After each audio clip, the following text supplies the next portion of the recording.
lakini Wakenya na IEBC walisimama mahali ya ukweli na uchaguzi ukatangazwa ukawa ni wa huru na haki. Pale IEBC walituweka mahali pazuri sana, kwa sababu for the first time we had a public portal where any Kenyan could follow the elections from the comfort of their homes.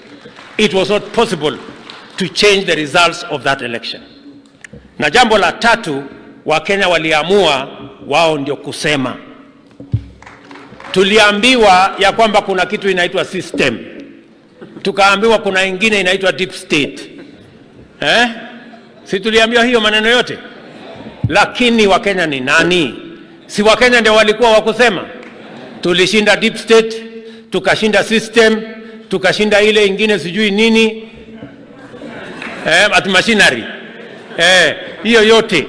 So katika hiyo uchaguzi, the people of Kenya spoke loudly that it is them who decide the leadership of their country. It is not the system, it is not the deep state.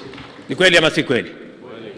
Na ndio tumesimama katika ukumbi huu leo ili Wakenya wajue ya kwamba yale mambo walituambia tulisikia.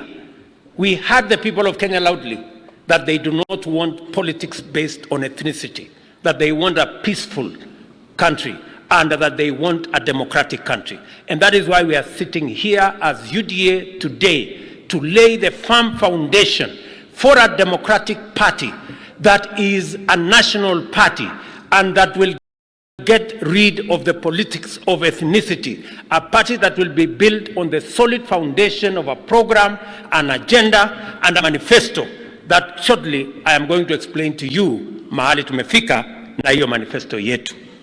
So, let me start with the first assignment that I have before you.